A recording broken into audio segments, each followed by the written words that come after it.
Good morning students. इससे पिछली class में मैं आप लोगों को भारत में राष्ट्रवाद का उदय, उग्रवाद, उदारवाद एंड भारतीय संविधान की स्थापना के लिए भारतीयों के द्वारा जो मांग की जा रही थी वो, एंड इसके अलावा भारतीय संविधान सभा ने किस प्रकार से भारत के संविधान का निर्माण किया और संविधान की प्रस्तावना तक मैं आप लोगों को पढ़ा चुकी हूँ। आज की क्लास में हम लोग बात करेंगे भारतीय संविधान की विशेषताओं की। भारतीय संविधान की विशेषताओं पर बात करने से पहले मैं आप लोगों को एक और बार रिवाइज करवाना चाहूँगी कि संविधान किसी भी देश का एक ऐसा लिखित या अलिखित दस्तावेज या प्रलेख होता है जिसके अनुसार उस देश की शासन व्यवस्था का संचालन किया जाता है। भारत में 15 अगस्त 1947 को भारत आज़ाद हुआ और 26 जनवरी 1950 को भारत के संविधान को लागू किया गया। भारत के संविधान को बनाने में 2 वर्ष 11 महीने और 18 दिन का समय लगा और भारतीय संविधान निर्माता जो थे वो एक बिल्कुल इलेक्टेड संविधान सभा थी जिसे भारत के लोगों ने चुनकर भेजा था और भारत के लोगों के द्वारा ही भारतीय संविधान का निर्माण किया गया। इसलिए हमारा संविधान पूरी तरीके से लोकतांत्रिक संविधान है। भारतीय संविधान व्यवहारिक संविधान है, उसमें परिवर्तन की क्षमता है और उसमें शांति काल और युद्ध काल में देश की एकता को बनाए रखने की भी अनिवार्य सामर्थ्य है। ये कहा था डॉक्टर भीमराव अंबेडकर ने, जो भारतीय संविधान की प्रारूप समिति के अध्यक्ष थे। भारतीय संविधान की जब हम विशेषताओं की बात करते हैं तो भारतीय संविधान निर्माताओं ने भारत के संविधान निर्माण से पूर्व विश्व के अनेक श्रेष्ठ संविधानों का अध्ययन किया और अनेक श्रेष्ठ संविधानों का अध्ययन करने के बाद जो भारतीय परिस्थितियाँ थी उन भारतीय परिस्थितियों के अनुरूप हमने भारत के लिए उसको लागू किया। जैसे ब्रिटिश शासन से हम शासित हो रहे थे इतने समय से, तो ब्रिटेन से हमने संसदीय व्यवस्था को ग्रहण किया लेकिन एकात्मक को ग्रहण नहीं किया। अमेरिका से हमने संघात्मक शासन को ग्रहण किया लेकिन अध्यक्षात्मक शासन को ग्रहण नहीं किया। उसका तात्पर्य ये था, या उसका जो संविधान निर्माता थे उनका सीधा सीधा मंतव्य ये था कि भारत की जो परिस्थितियां हैं, जिन परिस्थितियों में भारत को हमें सरवाइव कराना है, भारत को डेवलपमेंट के रास्ते पर ले जाना है, तो उसके लिए हम ऐसे संविधान का निर्माण करें जो भारतीयों की समझबूझ के अकॉर्डिंग हो।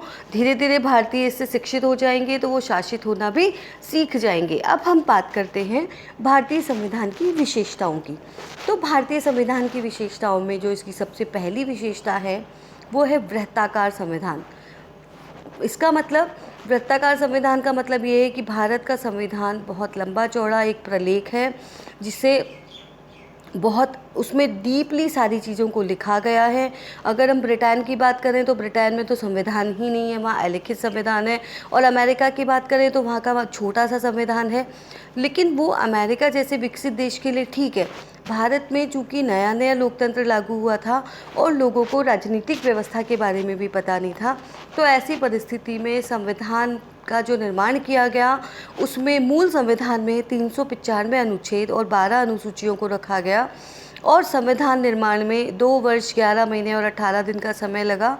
और उसका कारण ये था, संविधान के इतने वृत्ताकार रखने का कारण ये था कि एक एक धारा को बहुत अच्छे से समझाया जाए ताकि जो रूलिंग करने वाले लोग हैं या शासक हैं उनको शासन के संचालन में किसी भी प्रकार की कोई समस्या ना आए। लेकिन वर्तमान भारतीय संविधान में 448 अनुच्छेद और 12 अनुसूचियां हैं और ये 25 भागों में विभाजित है। तो इस प्रकार आकार की दृष्टि से हमारा भारतीय संविधान बहुत लंबा है, बहुत बड़ा है, जिसे वृत्ताकार संविधान की संज्ञा दी जाती है। दूसरी बात हम करते हैं प्रस्तावना। प्रस्तावना किसी भी संविधान के उद्देश्यों व सरकार के मार्ग निर्देशों को स्पष्ट करती है। मतलब अगर किसी को पूरा संविधान नहीं भी पढ़ना हो तो केवल भारत की संविधान के प्रस्तावना को पढ़ने के बाद यह पता लग जाता है कि भारतीय संविधान किस प्रकार का है, लोक कल्याणकारी है या नहीं है, उसमें किन किन मूल बातों को सम्मिलित किया गया है। तो संविधान की प्रस्तावना के लिए कहा जाता है कि संविधान की प्रस्तावना संविधान का दर्पण होती है। उसके माध्यम से प्रस्तावना को पढ़कर ही संविधान का अनुमान लगाया जा सकता है। भारतीय संविधान की प्रस्तावना में समाजवादी, धर्मनिरपेक्ष तथा अखंडता शब्दों को 42वें संशोधन के माध्यम से 1976 में जोड़ा गया और 1976 में जोड़ करके समाजवादी, धर्मनिरपेक्ष और अखंडता भारतीय संविधान का अभिन्न अंग बन गया। सार्वभौम शक्ति जनता में निहित है। इसका सीधा तात्पर्य ये है कि हमारे भारत में जो शक्ति है, संप्रभु शक्ति है, शासन करने की जो सर्वोच्च शक्ति है, वो सर्वोच्च शक्ति जनता में निहित है। और इसका कारण ये है कि जब हम संविधान की प्रस्तावना को पढ़ते हैं तो उस संविधान की प्रस्तावना शुरू होती है, हम भारत के लोग इस संविधान को अंगीकृत, अधिनियमित और आत्मार्पित करते हैं। इसका मतलब ये है कि यह जो संविधान है भारत के लोगों ने खुद बनाया है और खुद बना करके उस संविधान को हम अंगीकृत करते हैं, अधिनियमित करते हैं और आत्मार्पित करते हैं। तो ये सीधे सीधे जो शक्ति है वो जनता की शक्ति है और ये संविधान जनता के द्वारा ही बनाया गया है। तो सार्वभौम शक्ति जो है, सर्वोच्च शक्ति जो है, वो जनता में ही निहित है। चौथी बात हम करते हैं निर्मित व लिखित संविधान की। भारतीय संविधान दो प्रकार के होते हैं बच्चों, एक होता है लिखित संविधान और एक होता है अलिखित संविधान। एक होता है निर्मित संविधान और दूसरा होता है विकसित संविधान। अलिखित और विकसित संविधानों की श्रेणी में जो सर्वोच्च है वो ब्रिटेन के संविधान को हम ले सकते हैं। ब्रिटिश संविधान ना तो कभी किसी निश्चित समय में लिखा गया और न ही उसका निर्माण किया गया, बल्कि वो धीरे धीरे विकास के परिणाम स्वरूप अस्तित्व में आया। और अमेरिका का संविधान है वो निर्मित भी है और लिखित भी है। इसी प्रकार से भारतीय संविधान भी एक निर्मित और लिखित प्रलेख है जिसको विस्तार पूर्वक लिखा गया है और जिसका निर्माण निश्चित समय में एक निर्वाचित संविधान सभा के द्वारा किया गया है। तो हम यह कह सकते हैं कि भारतीय संविधान एक निर्मित और लिखित संविधान है जो आसानी से देखा जा सकता है, पढ़ा जा सकता है और उसको आसानी से अमल भी उस पर किया जा सकता है। आगे हम बात करते हैं प्रभुसत्ता संपन्न लोकतंत्रात्मक गणराज्य। भारतीय संविधान के निर्माताओं की ये बहुत इच्छा थी, हमने बहुत लंबे संघर्ष के बाद आज़ादी मिली थी हम लोगों को। तो भारतीय संविधान के निर्माता ये चाहते थे कि हम पूरी तरीके से स्वतंत्र हों, हमारे आंतरिक और बाह्य क्षेत्र में निर्णय लेने के लिए हमारे ऊपर किसी का कोई प्रेशर ना हो और हम अपनी आज़ादी को महसूस कर सकें, हम अपनी आज़ादी को फील कर सकें। इसीलिए भारतीय संविधान एक प्रभुसत्ता संपन्न लोकतंत्रात्मक गणराज्य की स्थापना करता है। अगर हम बात करें प्रभुसत्ता संपन्न, तो प्रभुसत्ता संपन्न का सीधा सीधा तात्पर्य होता है कि भारतीय सरकार या भारत जो है वो अपने आंतरिक और बाह्य क्षेत्र में निर्णय लेने के लिए स्वतंत्र है। उसको किसी भी निर्णय को मानने के लिए बाध्य नहीं किया जा सकता। भारत में जिस दिन भारत आज़ाद हुआ, भारत के संविधान का निर्माण हुआ, तब से लोकतंत्र की स्थापना की गई और लोकतंत्र की स्थापना करके समस्त नागरिकों को वयस्क मताधिकार के आधार पर मताधिकार भी दिया गया। और साथ में भारत एक गणराज्य है। गणराज्य का मतलब ये होता है कि भारत में जो शासन का अध्यक्ष है वो शासन का अध्यक्ष वंशानुगत नहीं होगा, निर्वाचित होगा, जिसका निश्चित तरीके से निर्वाचन होगा और निर्वाचन होने के बाद वो जनता के प्रति ही उत्तरदायी रहेगा। तो इस प्रकार भारत एक प्रभुसत्ता संपन्न लोकतंत्रात्मक गणराज्य है। आगे हम बात करते हैं भारत में संसदीय शासन व्यवस्था को अपनाया गया है। संसदीय शासन व्यवस्था का मतलब होता है, दो तरह की शासन व्यवस्था होती है स्टूडेंट्स, एक अध्यक्षात्मक और एक संसदीय। पहले हम बात करते हैं संसदीय शासन व्यवस्था की। संसदीय शासन व्यवस्था ऐसी शासन व्यवस्था होती है जिसमें व्यवस्थापिका और कार्यपालिका में घनिष्ठ संबंध पाया जाता है। कार्यपालिका का चयन व्यवस्थापिका में से किया जाता है। कार्यपालिका व्यवस्थापिका के प्रति उत्तरदायी होती है और व्यवस्थापिका के प्रसाद पर्यंत अपने पद पे बनी रहती है। इसके साथ कार्यपालिका दो भागों में विभाजित होती है, एक नाम मात्र की कार्यपालिका और दूसरी वास्तविक कार्यपालिका। तो भारत में हमने शासन के संसदीय शासन मॉडल को अपनाया और संसदीय मॉडल को अपना करके संसदीय मॉडल को अपनाने का परिणाम ये रहा कि भारत में व्यवस्थापिका और कार्यपालिका घनिष्ठ रूप से संबंधित है और कार्यपालिका व्यवस्थापिका के प्रति उत्तरदायी होती है। दोनों साथ में मिलकर के ही कार्य करते हैं। अब हम बात करते हैं नेक्स्ट, संपूर्ण देश के लिए एक ही संविधान। जब हम बात करते हैं कि भारत में संघात्मक शासन को लागू किया गया है, तो संघात्मक शासन में तो राज्यों का अपना अलग संविधान होता है, केंद्र का अलग संविधान होता है, लेकिन भारत में हमने संघात्मक और एकात्मक का मिश्रण किया है। भारतीय संघ जो है, भारत में जो संघात्मक शासन व्यवस्था हमने लागू की है, वो भी भारतीय परिस्थितियों के अकॉर्डिंग उसमें चेंजेस किए हैं, परिवर्तन किए हैं और परिवर्तन करके उसको लागू किया है। तो भारत में पूरे देश के लिए एक ही संविधान है और एक ही संविधान से पूरा भारत संचालित होता है। अब हम बात करते हैं मौलिक अधिकार तथा कर्तव्यों की। किसी भी देश में, स्वतंत्र देश में, वहाँ के नागरिकों को मौलिक अधिकार दिया जाना आवश्यक है, अति आवश्यक है। और उन्हें मौलिक इसलिए कहते हैं कि उन्हें देश की मूल विधि या संविधान में स्थान दिया जाता है, तो उन्हें मौलिक अधिकार कहा जाता है।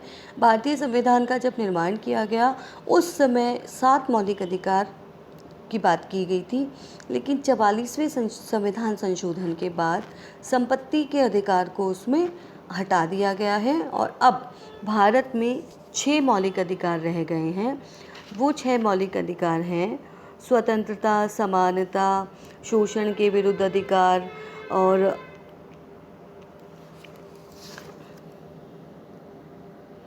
धार्मिक स्वतंत्रता का अधिकार, संस्कृति एवं शिक्षा संबंधी अधिकार और संपत्ति का अधिकार हटा दिया गया है और संपत्ति के अधिकार को अब कानूनी अधिकार बना दिया गया है, मौलिक अधिकारों में से इसे हटा दिया गया है। 42वें संशोधन के द्वारा चतुर्थ अध्याय में खंड क जोड़कर 10 मौलिक कर्तव्यों को भी सम्मिलित किया गया है, क्योंकि यह अपेक्षा की जाती है कि नागरिक अगर अपने अधिकारों का उपभोग करते हैं तो उनके कुछ कर्तव्य भी होते हैं जो उन्हें राष्ट्र के लिए निभाने पड़ते हैं। आगे हम बात करते हैं राज्य के नीति निर्देशक तत्वों की। संविधान के भाग 4 में नीति निर्देशक तत्वों का वर्णन किया गया है और यह नीति निर्देशक तत्व ये जनता के लिए नहीं होते हैं, ये राज्य सरकारों के लिए होते हैं और यह उम्मीद की जाती है कि ये राज्य सरकारें जो अपने राज्यों में शासन का संचालन करेगी, वो इन नीति निर्देशक तत्वों का पालन करते हुए करेगी। ये राज्य सरकारों के लिए सकारात्मक निर्देश होते हैं और यह अपेक्षा की जाती है कि राज्य सरकारें इन नीति निर्देशक तत्वों का मूलतः पालन करेगी, लेकिन यह वाद योग्य नहीं है। अगर कोई राज्य सरकार इनका पालन नहीं करे तो उसके खिलाफ न्यायालय में याचिका नहीं लगाई जा सकती है। आगे हम बात करते हैं समाजवादी राज्य की। समाजवादी राज्य ऐसा राज्य होता है जिसमें व्यक्ति से ज़्यादा समाज को इम्पोर्टेंट माना जाता है और ये तर्क दिया जाता है या ये कहा जाता है समाजवादी अवधारणा के विचारकों के द्वारा कि अगर समाज का भला होगा, समाज का विकास होगा तो व्यक्ति का स्वतः ही उसमें विकास हो जाएगा और स्वतः विकास होने के साथ साथ में व्यक्ति जो है, व्यक्ति का डेवलपमेंट भी होगा और जब व्यक्ति का डेवलपमेंट होगा तो समाज का डेवलपमेंट होगा। तो ऐसी परिस्थिति में पूरे समाज में एकता लाने के लिए समानता और स्वतंत्रता की बात की गई और पूरे समाज की उन्नति के लिए प्रयास उसमें किए जाते हैं, इंडिविजुअल किसी व्यक्ति विशेष के लिए नहीं बल्कि पूरे समाज के लिए। अब हम बात करते हैं पंथ निरपेक्ष राज्य की। भारत में संविधान के 42वें संशोधन द्वारा संविधान की प्रस्तावना में पंथ निरपेक्षता शब्द को भी जोड़ा गया। इसका अर्थ ये है कि भारत किसी पंथ को राज्य धर्म बनाने का इच्छुक नहीं है, न ही वह किसी पंथ विशेष को संरक्षण देना चाहता है। सर्वधर्म समभाव के भारतीय दर्शन के अनुसार सभी पंथावलंबियों को अपनी अपनी भावना के अनुसार पूजा अर्चना इबादत करने की स्वतंत्रता है। राज्य किसी पंथ का प्रचार प्रसार नहीं करता। किसी भी राजकीय शिक्षण संस्था में किसी पंथ विशेष की शिक्षा नहीं दी जाती। किसी भी नागरिक को उसकी इच्छा के विरुद्ध किसी पंथ विशेष का अनुसरण करने के लिए बाध्य नहीं किया जा सकता और किसी भी पद पर निर्वाचित होने या सरकारी पद को प्राप्त करने के लिए पंथ कोई आधार नहीं रखता। तो इस प्रकार भारत में किसी भी पंथ, किसी भी धर्म को विशेष प्रश्रय नहीं दिया गया है। अब हम बात करते हैं विशिष्ट संघीय व्यवस्था की। भारत में जो संघीय व्यवस्था को अपनाया गया है, जिस संघात्मक शासन को अपनाया गया है, वो भारत की परिस्थितियों को दृष्टि में रखते हुए उसमें कुछ कुछ परिवर्तन किए गए हैं। इसी कारण ये हम भारतीय संघ को अर्ध संघीय एकात्मक लक्षणों सहित संघीय व्यवस्था आदि विशेषताओं से संबोधित किया जाता है। राज्यों की स्वायत्तता तथा सम्मान की रक्षा करने के लिए संविधान निर्माता किसी भी प्रकार देश की एकता व अखंडता को अक्षुण्ण बनाए रखना चाहते थे। इसी कारण भारतीय संघ में संघात्मक के साथ में एकात्मक व्यवस्था के गुण भी पाए जाते हैं, और वो है भारतीय संघ में संघीय व्यवस्था के भी गुण हैं और एकात्मक व्यवस्था के भी गुण हैं। जो संघीय व्यवस्था के गुण हैं वो है लिखित तथा कठोर संविधान, संघ व राज्यों में शक्तियों का बंटवारा, संघ व राज्यों में अलग अलग शासन व्यवस्था, सर्वोच्च न्यायालय की व्यवस्था और द्विसदनात्मक व्यवस्थापिका, ये भारतीय संघीय व्यवस्था के गुण हैं। जबकि भारत में एकात्मक व्यवस्था के भी गुण पाए जाते हैं, और वो है इकहरी नागरिकता। इकहरी नागरिकता के साथ में एक ही सर्वोच्च न्यायालय, अखिल भारतीय सेवाएं, राष्ट्रपति द्वारा राज्य में राज्यपालों की नियुक्ति की जाती है, आपातकाल में संपूर्ण देश का स्वरूप एकात्मक हो जाता है। संविधान के अनुच्छेद 365 द्वारा संघ को राज्य सरकारों को निर्देश देने की शक्ति भी प्रदान की गई है। राज्यों का अपना पृथक संविधान नहीं है। संघीय संसद को राज्यों की सीमाओं में परिवर्तन करने का अधिकार है। राष्ट्रपति द्वारा नियुक्त निर्वाचन आयोग संघीय संसद तथा राज्य के विधानमंडलों के निर्वाचन का भार वहन करता है। इसके साथ केंद्रीय सेवा के नियंत्रक और लेखा परीक्षक संघ व राज्य दोनों के लेखों का परीक्षण करते हैं। इस प्रकार हम ये कह सकते हैं कि भारत में एकात्मक और संघात्मक व्यवस्था के मिश्रण को अपनाया गया है। अब हम बात करते हैं बच्चों कठोरता व लचीलेपन का समन्वय। कठोरता व लचीलेपन का समन्वय का सीधा सीधा तात्पर्य है कि भारतीय संविधान में कठोर और लचीलेपन का समन्वय है। उसका तात्पर्य है कि भारत में जो संविधान है उसमें आसानी से परिवर्तन नहीं किए जा सकते, और कुछ विषय ऐसे हैं जिनमें आसानी से परिवर्तन किए जा सकते हैं, कुछ विषय ऐसे हैं जिनमें तेरी ये कब बंद हो गया।